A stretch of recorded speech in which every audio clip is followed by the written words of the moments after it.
sido miembro de la mesa, ¿cómo vería al señor Bono de presidente? Mal, vería mal, sí. Yo espero que no haya mayoría absoluta del Partido Socialista para que Bono no sea presidente. Me estaba imaginando, por eso se lo he preguntado, porque algunas Bueno, no es la única, muchos dirigentes socialistas también están esperando que suceda lo mismo, sospecho. Yo le quería preguntar, ¿ha recibido usted a lo largo de esta legislatura y sobre todo en los últimos meses alguna oferta por parte del PSOE para que usted se dejara de coaliciones y se integrara en el Partido Socialista? No voy a contestar esa pregunta, está contestada. Ya sabe que quien calla otorga, ¿eh? Está más que contestada, sí. ¿Pero descarta esa posibilidad en el futuro, por ejemplo? Sí, yo no me siento identificada en el Partido Socialista y no me siento identificada ni por lo que reivindican ni cómo funcionan. O sea, para mí una cuestión importante es que en lo que prediques, pues tú lleves el ejemplo en el día a día, ¿no? Y la verdad es que en el Partido Socialista no lo veo. Y les veo muy sometidos a Madrid, muy pendientes de lo que se dice desde Madrid y con poco ímpetu luchador, la verdad, y reivindicativo. Y yo creo que para estar allí lo que hace falta es tener muchas ganas de trabajar y de luchar por lo que crees. Bueno, que en el PSOE, pero la verdad, entre gente, pues eso como usted, ¿no? Que se crea lo de la autonomía y tal. Es decir, que a lo mejor esa oferta que me consta que le han hecho, pues podría haber sido interesante que usted lo hubiera aceptado, ¿no? No, porque hablando de futuro, más allá incluso del resultado de las elecciones generales, que hoy es una incógnita, y volviendo un poco al principio de la situación que venimos arrastrados por la crisis interna en Esquerra Unida, nos está hablando del grupo, llevamos unas semanas que nos habla de la situación del grupo parlamentario, de Compromís, con esa clara división entre 4 diputados de un lado y 3 diputados encabezados por Gloria Marcos de otro. Y nos está hablando, yo creo, porque existe una especie de pacto tácito de no agresión durante la campaña y por otro por el parón habitual navideño extendido hasta enero, más allá de las vacaciones escolares que tienen nuestros queridos diputados.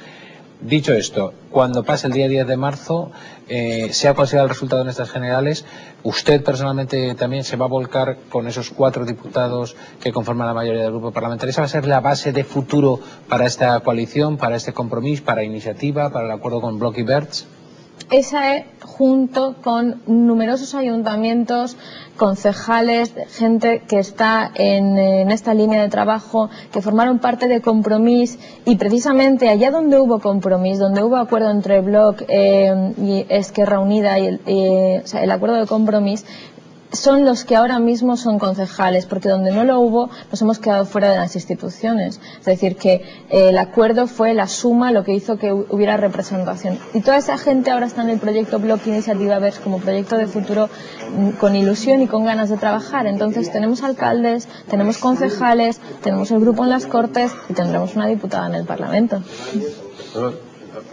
No, si la cuestión un poco añadido lo que decía Bernardo, si de cara al futuro, pensando en los próximos comicios locales autonómicos, ¿cuál es el espíritu del compromiso, de intentar consolidarlo, afianzarlo y seguramente intentar, imagino, ocupar un espacio que puede ser que Izquierda Unida no sea capaz de ocupar, ¿no? ¿Sería un poco la idea? ¿Es esta la idea?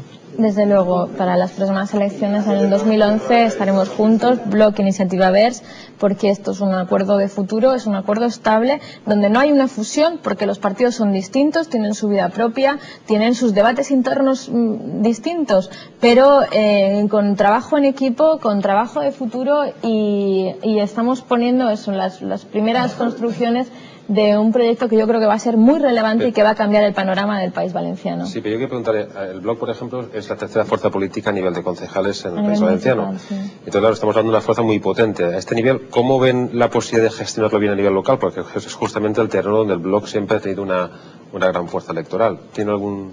Pues te digo que no va a haber ningún problema, porque los concejales que forman parte de Iniciativa y la gente de los colectivos que forman parte de Iniciativa tienen muy claro que la unión en coalición con el Bloc es lo mejor, es lo estratégicamente más interesante, precisamente para garantizar que sigamos teniendo voz y que no haya bipartidismo. Entonces las cosas van bien, funcionamos muy bien como equipo y se funciona bien también en todos los ayuntamientos. ayuntamientos que te digo que estoy visitando, junto con Enric Morera, y llevamos muchos kilómetros y los que nos quedan, y nos reciben con mucha alegría y de una manera muy unida. Se trabaja de manera conjunta muy satisfactoriamente. Por último, para acabar, me gustaría saber qué resultado cree usted que se obtendrá en la circunscripción de Valencia en estas generales. ¿Apuesta por repetir de alguna manera el resultado de 2004 con una mayoría de escaños del PP? Bueno, nosotros estamos luchando por tener esa representación que sea la voz valenciana sin sumisión a los dictados de Madrid, y después entre el Partido Socialista y el Partido Popular pues veremos cuál es el resultado. Yo no tengo una valoración especial al respecto. Supongo que serán unos resultados similares a los que hubo en el 2004, porque la gente sí que cuando vota de cara a Madrid vota de una manera distinta en ese sentido, ¿no? Pero ya veremos. Yo creo que lo más importante es que no haya solamente dos fuerzas políticas y que no sea tanto monta tanto, que al final hacen mucho teatro de discrepancias, pero después tienen una coincidencia muy a menudo en muchas cuestiones relevantes. En su experiencia como parlamentaria en el Congreso, ¿usted ha detectado, por ejemplo, en el grupo de los catalanes o de los vascos o de los andaluces, ¿no?, que pese a su procedencia política distinta, en momentos puntuales son capaces de alcanzar acuerdos pese a las distancias ideológicas que pueda haber entre ellos a la hora de defender proyectos en concreto para sus respectivas autonomías? Es decir, ¿usted ha percibido esa sensación de que cuando toca van todos a una, cosa que nunca ha pasado con los valencianos? Pues así es siempre. ¿Siempre? Siempre, sí, efectivamente. La verdad es que hay pero bueno, cuando dices los vascos, claro, o sea, si te refieres a los diputados también vascos del Partido Popular y del Partido Socialista... Sí, me refiero a todos, no, es decir, los la procedencia geográfica. No, los nacionalistas suelen votar al unísono, o sea, que se apoyan mutuamente. CiU, PNV, Euskal Kartasuna, tal, se suelen coordinar bastante bien. Y después, por otra parte, están los partidos estatales. Y bueno, yo creo que suelen actuar los partidos estatales todos bastante sometidos a lo que se dice desde Madrid. Yo creo que el caso más dramático del PSOE fue el de Navarra. Cuando Navarra se estaba intentando llegar a un acuerdo, se estaba negociando, y apareció el secretario de organización del PSOE y dijo: en Navarra no hay acuerdo, en Navarra sigue gobernando la derecha, y los del Partido Socialista pues empezaron a darse de baja, ¿no?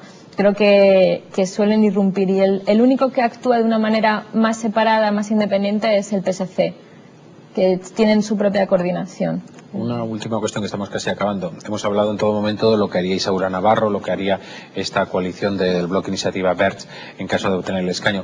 Si no fuera así, si no se cumplieran esas expectativas de llegar al escaño, personalmente, en el plano político, lógicamente me refiero, ¿a qué se dedicaría Isaura Navarro en los próximos meses, en los próximos años, por ejemplo, que quedan de legislatura autonómica? Bueno, yo soy abogada de comisiones obreras y estoy en excedencia por cargo público y tengo ahí reservado mi puesto. O sea que ese es mi trabajo, esa es mi profesión. Políticamente, pero en cualquier caso eso no me lo planteo, porque voy a ir al Congreso seguro. Nada, no lo vamos a sacar de ahí. Y está bien además que un político afronte con optimismo, no puede ser de otra forma, esa cita del 9 de marzo. Agradecerle a Isaura Navarro que haya estado aquí con nosotros. Tenemos ocasión, por supuesto, de seguir a lo largo de próximas ediciones, pues conociendo opiniones de otros candidatos que irán pasando por la hora de Valencia.